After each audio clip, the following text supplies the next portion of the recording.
2025 meeting of the Fortuna City Council to order. Will you please join me in flag salute? I pledge allegiance to the flag of the United States of America and to the republic for which it stands, one nation, under God, indivisible, with liberty and justice for all. Thank you. Can we get a roll call? Councilmember Conley? Present. Councilmember King? Here. Mayor Pro Tem Trent? Here. Mayor Johnson? Here. And at this time, we will take oral comments from the public. If there's anyone that wishes to comment on something not on the agenda, this is the appropriate time. Thank you. Good evening and Happy New Year to all of you. Thank you for all your service to the city of Fortuna. I'm here to raise a concern about political signs being kept up after an election for too long, particularly the station, the Freedom Fuel Station owned by Mr. McWhorter in town on Main Street at 1666. I have 5 copies of my comments that I'm happy to provide to the members so you can follow along as you will. May I hand that to the police chief and let him move it up? And having said that, I may need a copy back because I don't see my comments on there. So dear City Council members, in the matter of Freedom Fuel's non-compliance of Fortuna City Municipal Code regarding the unlawful prolonged display of political signage at the subject business, I come here before you today in pursuit of enforcement of Fortuna Municipal Code Section 17.05.180 against Freedom Fuel at 166 Main Street, Fortuna, California, and the owner, Mr. S. McWhorter. The city code states that political signs, quote, must be removed within 10 days of the election, end quote. This sign is affixed to the building and has not been removed or altered since before the November 2024 presidential election.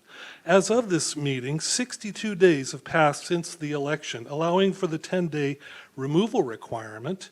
The sign has been posted for 52 days beyond your legally required imposed requirement.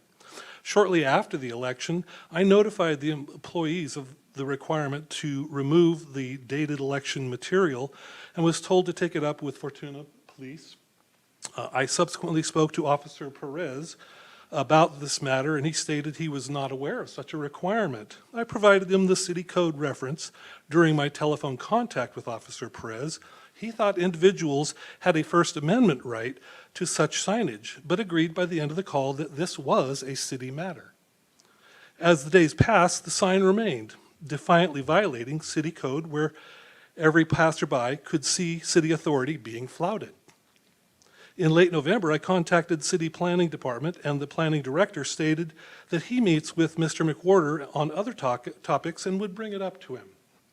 The planning director further stated that if no action occurred to address this matter, it would be referred to the code enforcement officer. In mid-December, I left a message for Code Enforcement Officer Wayne Hansen, but have heard nothing from the code enforcement personnel since that time. The political sign remains. In asking for an update today, I was told Mr. McWhorter was notified of the city code, but that nothing has occurred to address this matter. I'm here today to ask that you rally city resources to address the city code you and your predecessors have created and deemed important enough to make law locally. I thank you for your time, and I would appreciate any kind of follow-up you can provide during your meetings, or if you want contact with me, I'll give you that information, and I will be providing the city a formal complaint tomorrow. I didn't realize I had to do that, but Mr. McWhorter has been notified. He's acknowledged that he understands this is your code and that he's in violation of it. I thank you for your time. Thank you. Any other comments from the public this evening? Seeing none, thank you. And we will move to proclamations. We have one proclamation this evening for National Mentoring Month. This is in recognition and support of National Mentoring Month, January 2025. Whereas this year, Big Brothers, Big Sisters of the North Coast, CASA of Humboldt, and Boys and Girls Clubs of the Redwoods celebrate 140 combined years of service to the youth in Humboldt County. Big Brothers, Big Sisters of the North Coast recognizes that the future of Humboldt County rests on the success of its youth. And whereas a mentor is a caring, consistent presence who devotes time to help a young person develop personal strength and achieve their potential through a structured, trusting relationship. Quality mentoring encourages positive choices, promotes self-esteem, supports academic achievement, and introduces young people to new ideas. And whereas research shows that young people matched with a caring adult through a quality mentoring program are 55% more likely to be enrolled in college, 92% more likely to report participating regularly in extracurricular activities and sports, 78% more likely to volunteer, and twice as likely to say they held a leadership position than those who did not have a mentor. And whereas youth development experts agree that mentoring is critical to the social, emotional, and cognitive development of youth, helping them to navigate the path to adulthood more successfully. And whereas our community has a number of community volunteers, teachers, and many others who support the mentoring movement and work selflessly to improve our children's odds for success. And whereas the future of Fortuna rests on the success of its children and youth, now therefore, I, Mike Johnson, by virtue of the authority vested in me as mayor of the city of Fortuna, proclaim that January 2025 is a National Mentoring Month in the city of Fortuna, and thank all of the local heroes who participate in quality mentoring programs to equip our youth with the tools to lead healthy and productive lives. The City Council also calls on residents to help close the gap between the availability of mentors and the number of children facing challenging circumstances who would love to spend time with a big brother, big sister, CASA advocate, or Boys and Girls Club of the Redwoods mentor. It takes little to be big for National Mentoring Month. Signed this 6th day of January, the City of Fortuna, State of California.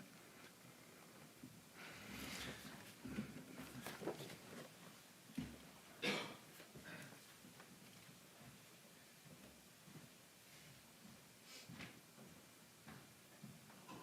you very much for all you do. I'm sure I'll see you again at Kiwanis. Thank you. Hello and good evening to those of you that are here present and those that are watching. We're just so grateful at Big Brothers Big Sisters. First of all, I'm the executive director. My name is Florence Parks. And we're just so grateful that we have the opportunity to work in this city. The city has so many wonderful opportunities for families to engage and also for our youth. But one thing we know about Humboldt County is that we are high in our adverse childhood experiences, which we call ACEs. But this year, what we're hoping to do is to focus not on our ACE scores, but on the positive experiences that our kids have. So increasing the number of those positive experiences and increasing their belongingness to the community and what we can do individually.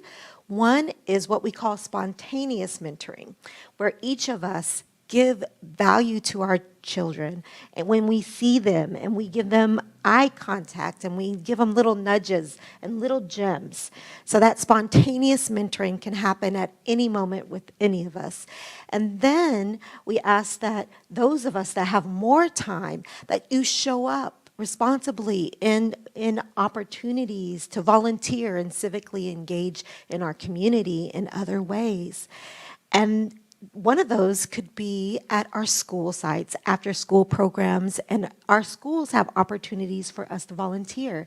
The McLean Foundation is investing so that we can have a after school program here in Fortuna for our youth, so you can volunteer to become a big in that program.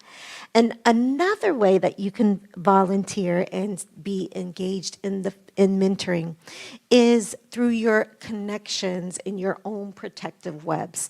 Our nieces, nephews, friends, we know that kids need our support. We know that they need us to pass on the valuable lessons that we've learned. And so there's so many ways that we can get engaged, both formally and informally. And we invite you to celebrate and acknowledge that this month especially, but throughout the entire year. What a great way to start the new year together and creating more community. So thank you for your time. Thank you for all that you already invest in our community. And thank you for your commitment to mentoring our youth. Thank you. Thank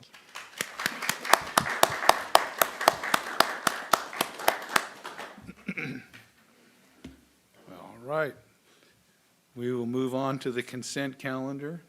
This evening, we have two items, the city council minutes from December 16th and the report of disbursements. Does anybody want to pull anything? Motion to approve the consent calendar? Second.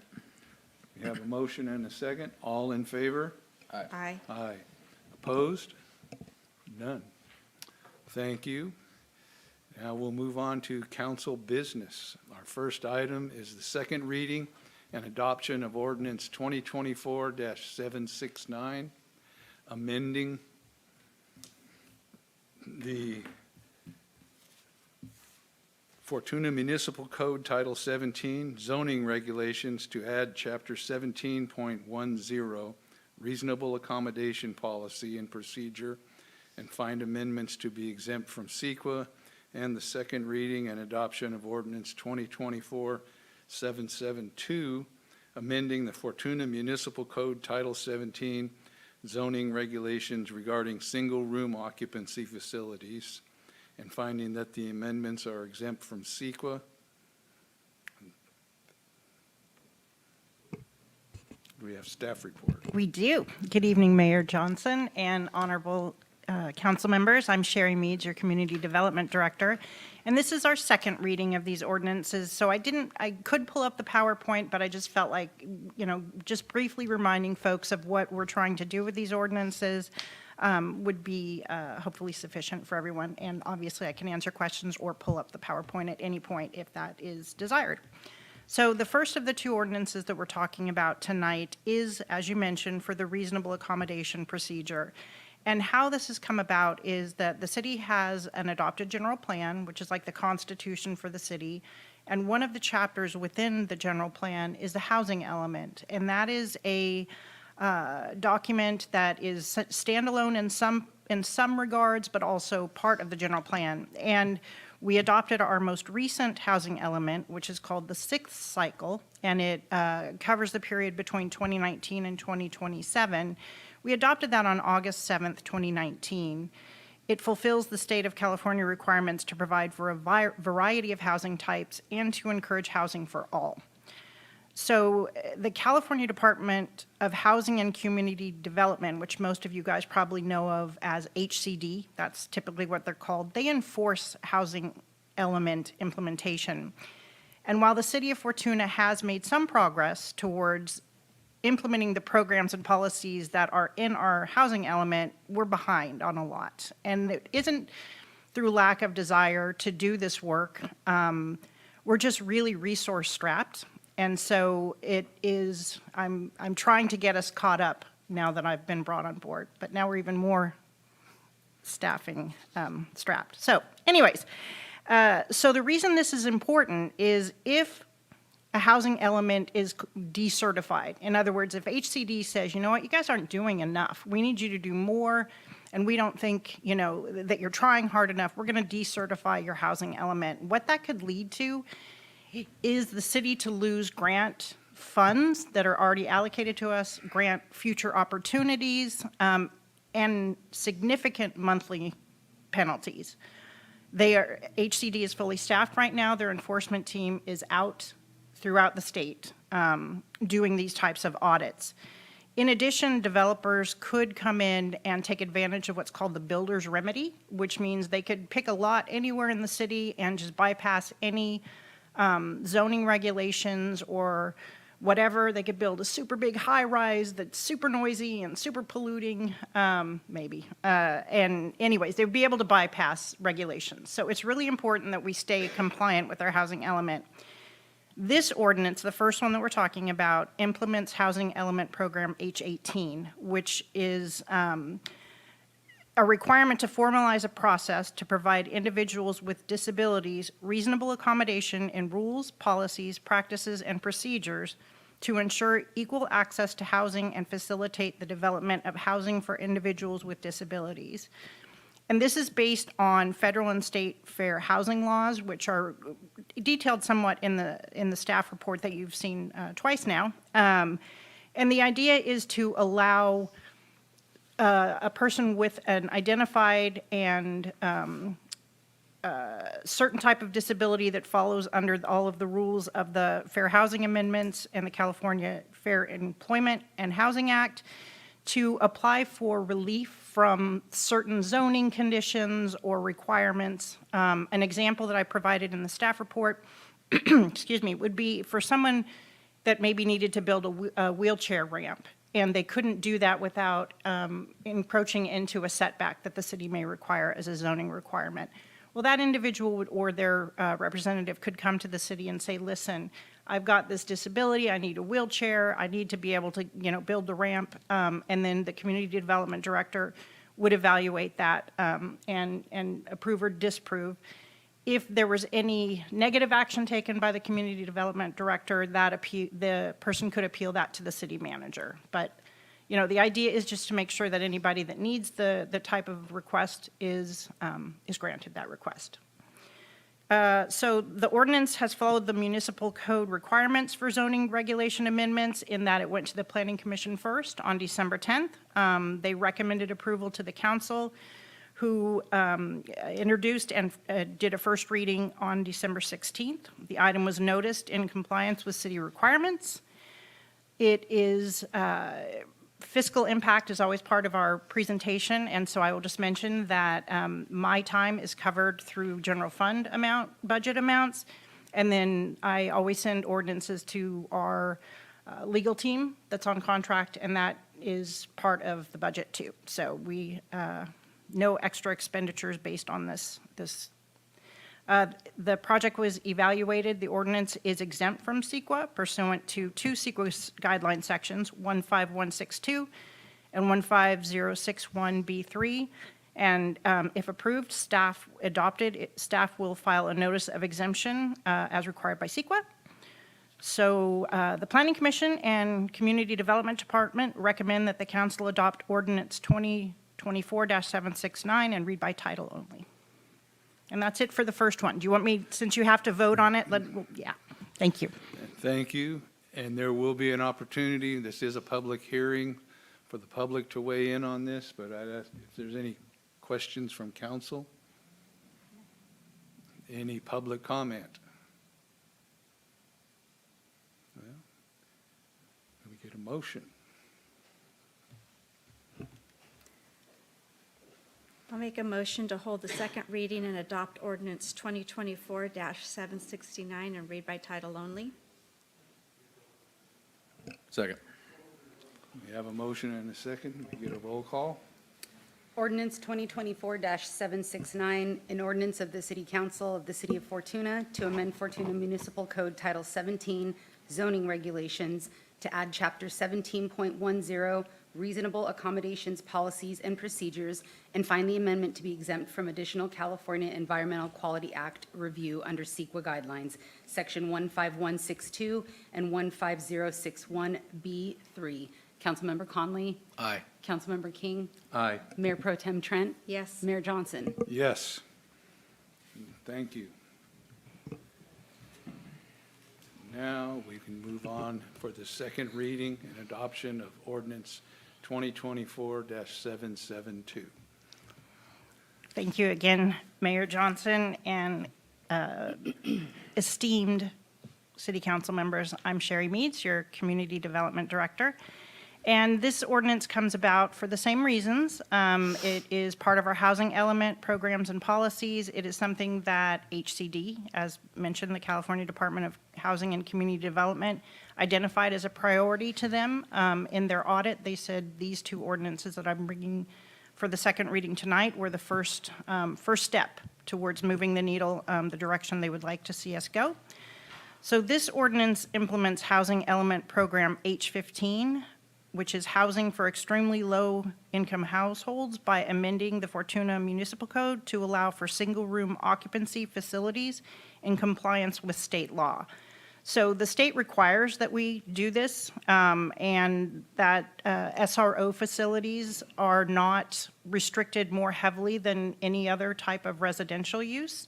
We can apply certain standards, which you can see in the ordinance itself, which we've done. And SROs provide one of the least expensive forms of non-subsidized rental housing, and can especially benefit seniors, persons with disabilities, and extremely low-income individuals. The proposed amendments do allow the single-room occupancy facilities compliant with the appropriate parking, development, management, and other standards. They would be allowed by right in the primary residential districts, and with a conditional use permit in commercial and industrial zoning districts based on where other residential uses are allowed. In the industrial and the commercial districts, they're allowed with a conditional use permit. So these would be evaluated. It's not an automatic thing, and we would make sure that they were compatible with whatever they were surrounded by, or that would be surrounding them in the future. So again, this is an amendment to several different sections in the code that are all included as exhibits to the draft ordinance. It has followed the same procedure as the previous ordinance, in that it went to the Planning Commission for recommendation of approval on December 10th, followed by the introduction and first reading by this body, with one new addition today, on December 16th. The item was noticed in compliance with city requirements. There's no fiscal impact based on the ordinance preparation, and the ordinance is exempt from CEQA pursuant to the same two CEQA guideline sections, 15162 and 15061B3. And again, staff will file a notice of exemption upon adoption as CEQA requires. So with that, the Planning Commission and the Community Development Department recommend that the council adopt Ordinance 2024-772 and read by title only. And I can answer any questions that you may have. Thank you. And does council have any questions? And again, we have an opportunity for the public to weigh in if there's anyone from the public that would like to speak on this. None. Well, we can close the public hearing, and I'll make a motion to hold the second reading and adopt ordinance 2024-772 and read by title only. Second. have a motion and a second. Roll call. Ordinance 2024-772, an ordinance of the City Council of the City of Fortuna, amending Fortuna Municipal Code Title 17 zoning regulations regarding single-room occupancy facilities, and finding the amendments to be exempt from the California Environmental Quality Act pursuant to CEQA guidelines section 15162 and 15061B3. Councilmember Conley. Aye. Councilmember King. Aye. Mayor Pro Tem Trent. Yes. Mayor Johnson. Yes. And thank you. And now we can move on to introduction and first reading of organic waste disposal ordinance 2024-770, an amendment. Honorable Mayor and Council. Back in August of last year, the Organic Reduction Recycling Ordinance 2024-770 was adopted by the council. The ordinance amended Title 8, Health and Safety of the Fortuna Municipal Code, by adding Chapter 14, Organic Reduction and Recycling. Chapter Section 70 defines the requirements for commercial edible food generators and has been found to be incomplete under development of the Commercial Edible Food Recovery Program by Abound Food Care over the past year. The program requires that commercial edible food generators facilities under contract with food recovery organizations must be inspected annually, and the ordinance currently does not address that language. The Humboldt County Department of Environmental Health, DEH, has served as the City of Fortuna health officer since 1977. Given this historic relationship for health-related regulation and oversight, the city has requested that DEH perform commercial edible food generator facility inspections. DEH is obliged, but they requested that the city enforce the same requirements that they have for generators in their jurisdiction, and that is that they register with environmental health, they pay a fee, and they submit to an annual inspection. In order to achieve that, staff has added language to Section 70, Section 70, adding subsection C9, which deals with the registration and the fee payment, and Section C10, which addresses the inspection. Also, while going over these edits and amendments, staff noticed a little bit of clarification to Section C7D, just adding more the subject of what it was talking about. It was talking about edible food generators, but it didn't say edible food generators anywhere. So that was added to the thing, to that section. Today, the county has not established the fees for registration inspection. And they are currently working on this as we are doing it at the same time simultaneously, basically. But it's my understanding that for non-retail generators, it'll be about $80, and for retail generators, it'll be in the 180, 170 range, roughly. As far as fiscal impact to the city, there will be none. All fees will be paid by the commercial edible food generators. So staff recommends first reading by title of these amendments to that ordinance. Okay, thank you. And any questions, comments from council? For clarification, I think this is edible food generation, so I'm assuming that the inspection and such is to ensure that the food is held at a proper temperature and clean conditions. And did they give you the parameters of what they're inspecting, or? This is all of this SB 1383 recycling organic stuff, it's all just happening up in Humboldt and many of the rural communities. So I don't know exactly what they are off the top of my head. What I do imagine they would be is that they do have a place where food that is becoming close to its expiration date, and they're going to pull off the shelf, that they do keep that, as you said, in a place that keeps it edible. And throughout that whole section, it addresses various things about that they are required to not intentionally spoil food and things like that. So I'd imagine looking for the things that are their requirements would be what the inspection would be about. Okay, thank you. Thank you. Is there any public comment on this item? Seeing none, we'll entertain a motion. I'll make a motion to introduce and conduct the first reading by title only of amendments to ordinance 2024-770 and continue the public hearing to January 21st, 2025. Second. I have a motion and a second.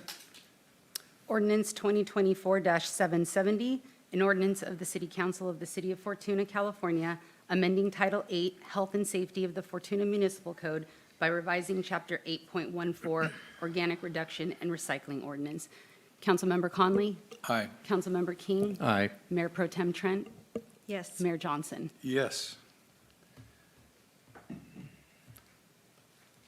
Okay. Now on to city council appointments to various boards and commissions. This last item is mine. Honorable Mayor Johnson, council members. I'm sure you were able to review the information that was laid out in the staff report, pretty straightforward. I'm sorry, I'm Sienna Emmons, and I put this staff report together in my capacity as city clerk. This is for basically outside appointments for other agencies. I put together a brief PowerPoint so I could kind of capture this for the benefit of the public and just for efficiency of the conversation. Council members can be appointed to outside agencies, boards, and commissions, and typically appointments are made during election years at the last meeting of the year, the first meeting of the new year. Appointments are generally made after council discussion and approval by the mayor. And I provided attachment A in your staff report, which kind of lined out all of the seats that are available and where the appointments are made now. This meeting is the opportunity for you to discuss the current appointments and talk about whether everybody is comfortable with where their appointments are and if there are any interest in changing those seats or appointments. And so what I did was I outlined this PowerPoint to kind of take a look at each seat individually, what the current appointment is, who the current alternate is, and then if we want to make changes, I'll make note as we go through it. If not, we will mark it off and move to the next. Okay. Does that seem like a clear approach? Oh, Do you have yeah. any questions? No, you got it laid out here All pretty right. well. So the first one is the Humboldt County Association of Governments, or also known as HCOG. It's our local, regional transportation planning agency, and you can see by the slide that the current appointee is Mike Johnson and that Chris Mobley is the alternate. And I would like to stay there if I can with we're in the middle of finding a new executive director, and we have our first meeting with the personnel agency next Tuesday. So I would like to make that meeting. So, All for it. How about it? Okay, I believe there's consensus.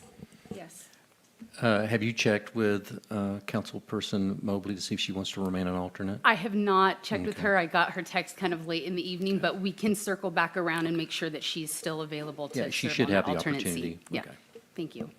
okay, well, thank you. Okay, And we can move on to HTA. HTA. Oh, sorry.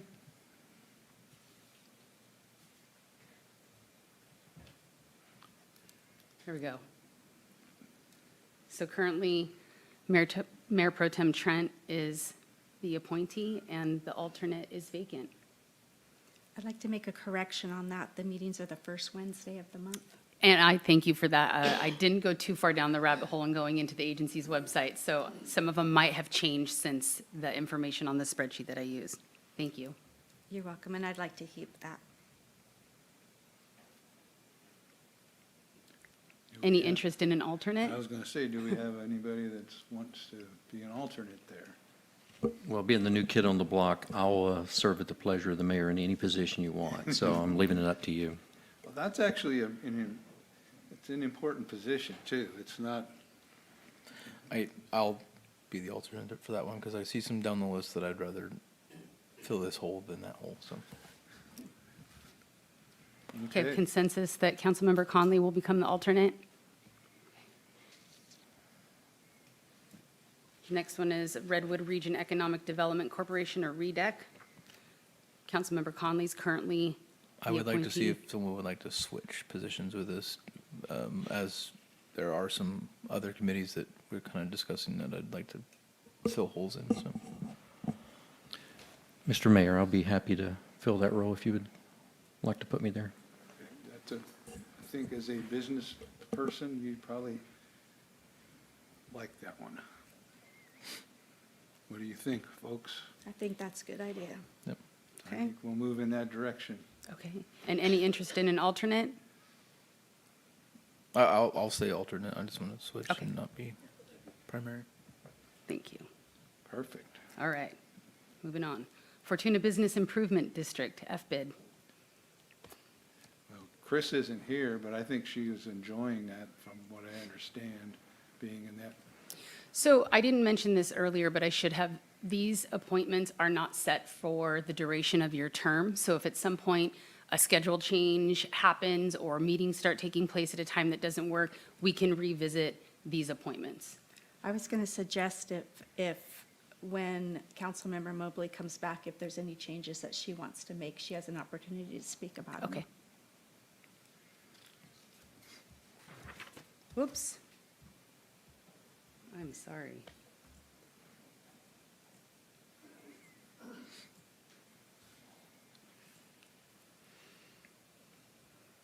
Too many things. And I would like to stay as alternate. Okay, thank you. Moving on. Parks and Recreation. You were interested in that? Yeah, I am interested in that, so I will throw my head at the name for that one. You want to be the alternate there, you think? I don't know what's Did, going on. did we miss one? Hang on, bear No, with that's me. the one that's appointed by the mayor's commission. Oh, okay, never mind. It's like I've never done this. Okay.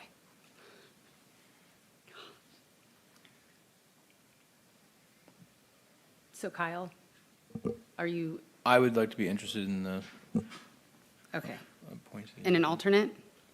Yeah, I'll be happy to serve as his alternate.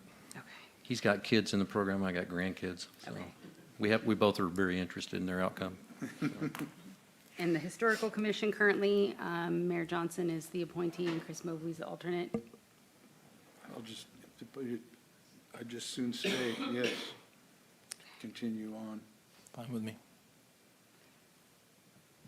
And Redwood Coast Energy Authority. This is the one with my employer. I'd rather not be on this one. And again, Chris isn't here, but she can weigh in at the next opportunity. Okay. And then the last one, I think, is the Indian Gaming Committee. Right now, it's Mayor Pro Tem Trent. I'll keep that one. I've been on it for almost 12 years, and we've never had a meeting. I was the Sounds like I alternate. want to be the alternate. Yeah. Okay, and the actual last one, again, it's Chris, but it is the Redevelopment Oversight Board. And that one actually acts a little bit differently because it's an appointed position. So it's good that we have a seat at that table currently. And with that, if I could just get a motion approving the recommended appointees, then we can be done. I make a motion to appoint the recommended appointees with the follow-up with Councilmember Mobley on whether she agrees at the time. Yeah, and I second that. Okay, we have a motion and a second. All in favor? Aye. Opposed? None. Okay. Thank you all. And now we can move down to future agenda items. I know this was one. We accomplished it.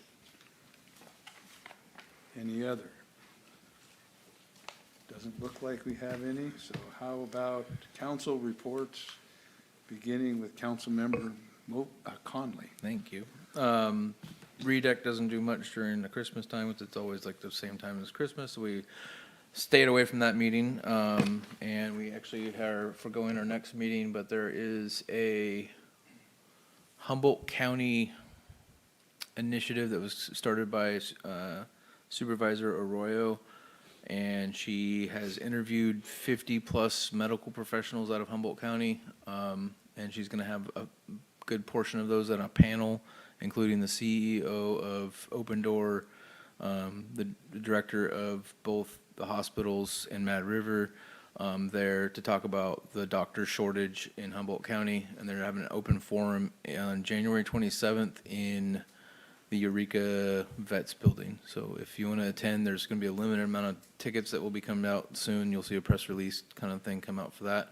There'll also be a live stream of it, so if you wanted to watch that. But she put a lot of work in kind of how we can keep our doctors in Humboldt County and how to recruit. So she put a lot of work into it. So if you're interested in that, please attend or look into it. Thank you. Well, I just got on committee, so I don't have anything to report from that. But again, being the new kid on the block, I want to thank a couple people. I didn't do that when I was seated last session, but I wanted to thank my fellow council members for giving me advice along the way, making tonight easier for me. I want to thank the staff, everyone that I talked to and the ones that I'm going to talk to. I learned a lot from that. I plan on learning a lot more from you on that. And lastly, the city of Fortuna, the citizens, for participating in the process and being involved and sitting out there or voting. It's important. We're here to serve the city. That's it. And so you are who we serve. And I want to thank you for being here and for voting. And that's it. Thank you. Mayor Pro Tem Trent. I don't have much to report, but I will report that I did actually just today attend Michelle Bushnell's swearing in for her new term, and she had quite a large crowd there for that, and I'm happy that she is continuing. She's done a good job for us. She represents us well. She wasn't able to be here tonight. She has an early meeting tomorrow morning. She's the new chair of the Board of Supervisors this year, so she's preparing for that. But I just want to thank her for all she does for Fortuna. That's all I have to report. Thank you. Well, I have, as I said, a HCOG meeting next week. We have a meeting regarding the Executive Director Search Committee on Tuesday, and then the regular Humboldt County Association of Governments meeting on Thursday. And have a Historical Commission meeting this coming Wednesday. So I don't have anything to report since the last meeting, but I have a lot of meetings coming up. So that's all I have at this time. And I would just say that at this time, we'll entertain a motion to adjourn. Make a motion to adjourn. Second. We have a motion and a second. All in favor? Aye. We're adjourned. Thank you.